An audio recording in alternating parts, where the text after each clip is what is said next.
Kisah Nabi Khidir alaihi salam menurut Ibnu Katsir dalam Qasasul Anbiya.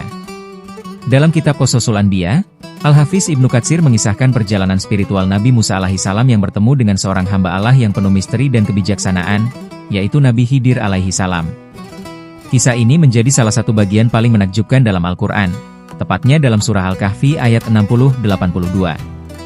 Ibnu Katsir menuturkan bahwa peristiwa ini bermula ketika Nabi Musa ditanya oleh salah seorang dari Bani Israel, siapakah manusia yang paling berilmu di muka bumi? Musa menjawab, aku. Jawaban itu dinilai Allah kurang tepat, karena masih ada seorang hamba yang diberi ilmu berbeda dari Musa, yaitu ilmu yang datang langsung dari sisi Allah, ilmu laduni. Hamba itu adalah Khidir. Atas perintah Allah, Musa berangkat bersama muridnya, Yusha bin Nun, untuk mencari tempat pertemuan dua lautan, yang menjadi tanda lokasi keberadaan Khidir. Mereka membawa seekor ikan sebagai bekal perjalanan. Ketika ikan itu hidup kembali dan melompat ke laut, Musa mengetahui bahwa mereka telah sampai di tempat yang dimaksud. Di tempat itulah Musa bertemu dengan Khidir, seorang hamba yang tenang, berwibawa, dan memiliki ilmu yang tidak biasa. Musa meminta izin untuk berguru kepadanya. Khidir menolak pada awalnya, karena ia tahu Musa tidak akan sanggup bersabar terhadap hal-hal yang tidak dapat dipahaminya secara langsung. Namun Musa bersikeras. Akhirnya, Khidir mengizinkan dengan satu syarat, Musa tidak boleh bertanya sebelum ia sendiri menjelaskan. Perjalanan keduanya kemudian dimulai. Peristiwa pertama terjadi di atas sebuah perahu milik beberapa nelayan miskin. Ketika perahu sedang berlayar, Khidir melubangi salah satu bagiannya hingga hampir tenggelam. Musa tidak tahan dan segera memprotes, apakah engkau ingin menenggelamkan orang-orang ini? Khidir hanya mengingatkan agar Musa menepati janjinya untuk bersabar. Peristiwa kedua terjadi ketika mereka bertemu seorang anak kecil. Tiba-tiba Khidir membunuh anak itu. Musa semakin tidak mengerti. Ia berkata, mengapa engkau membunuh jiwa yang suci tanpa alasan? Namun Khidir kembali memperingatkan agar Musa tidak terburu-buru menilai. Peristiwa ketiga terjadi di sebuah negeri yang penduduknya pelit dan tidak mau menjamu tamu. Meskipun begitu, Khidir menegakkan dinding rumah yang hampir roboh tanpa meminta imbalan sedikit pun. Musa merasa aneh, mengapa mereka tidak mengambil manfaat dari pekerjaan itu. Setelah 3 kejadian itu, Khidir menjelaskan rahasia dari setiap perbuatannya. Lubang pada perahu dibuat agar kapal itu tidak dirampas oleh Raja Zalim yang merampas setiap perahu bagus. Anak kecil yang dibunuh kelak akan tumbuh menjadi kafir dan membuat kedua orang tuanya tersesat dari jalan Allah. Maka Allah menggantinya dengan anak yang lebih saleh. Sedangkan dinding yang diperbaiki menyembunyikan harta peninggalan bagi 2 anak yatim di kota itu. Jika tembok dibiarkan roboh, harta itu akan ditemukan oleh orang-orang yang tidak berhak. Dari penjelasan Khidir, Musa akhirnya menyadari bahwa setiap tindakan Khidir adalah perintah Allah yang syarat dengan hikmah. Manusia, dengan segala keterbatasannya, tidak selalu mampu memahami maksud dari setiap peristiwa yang terjadi di dunia. Ibnu Katsir dalam penjelasannya menekankan bahwa Khidir adalah seorang nabi atau wali yang diangkat dan diberi pengetahuan khusus oleh Allah. Ilmu yang dimilikinya bukan berasal dari pengalaman atau logika manusia, melainkan dari wahyu dan bimbingan langsung.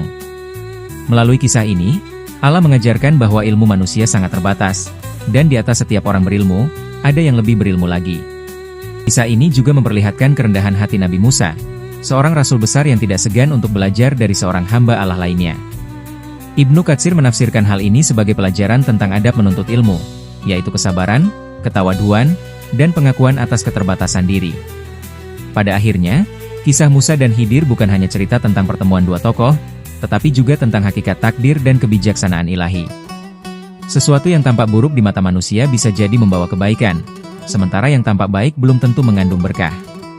Melalui penuturan Ibnu Katsir, kisah ini menjadi pengingat abadi bahwa di balik setiap rahasia kehidupan, terdapat ilmu dan rencana Allah yang sempurna, sebuah pelajaran tentang sabar, iman, dan kebijaksanaan yang tak lekang oleh waktu. Dan pembahasan selanjutnya menceritakan kisah Nabi Ilyas alaihi salam. Di sebuah masa setelah wafatnya Nabi Sulaiman alaihi salam, negeri Bani Israel mulai diliputi kegelapan rohani. Mereka yang dahulu tunduk di bawah hukum Allah, perlahan berpaling kepada penyembahan berhala. Di antara berhala yang paling masyhur kala itu adalah Baal, sebuah patung besar yang disembah oleh bangsa tersebut di sebuah kota bernama Baalbak di Syam.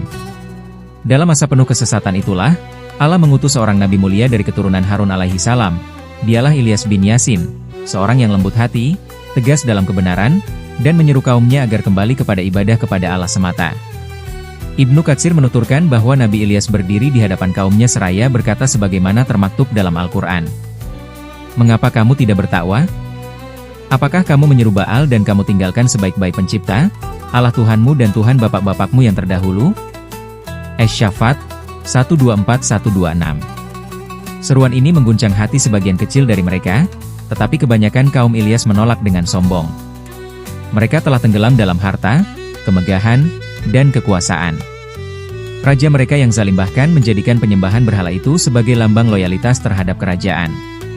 Ibnu Katsir meriwayatkan bahwa ketika kaumnya membangkang, Allah menimpakan kekeringan panjang selama 3 tahun.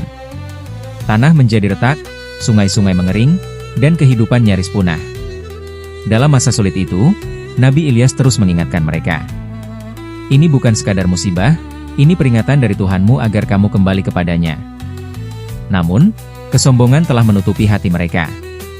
Mereka bahkan berencana membunuh Ilyas. Maka, Allah memerintahkannya untuk bersembunyi di sebuah lembah di antara pegunungan. Di sana Allah memberinya rezeki dari sumber yang tak disangka, sebagaimana dahulu Dia memberi rezeki kepada Nabi Ilyasa dan para nabi lainnya. Ketika masa ujian itu berakhir, Allah mengutus Ilyas kembali kepada kaumnya. Sebagian besar tetap kafir, namun sekelompok kecil mukmin tetap teguh bersamanya. Dari kalangan pengikut inilah kelak muncul seorang pemuda saleh yang menjadi murid dan penerusnya, Ilyasa alaihi salam.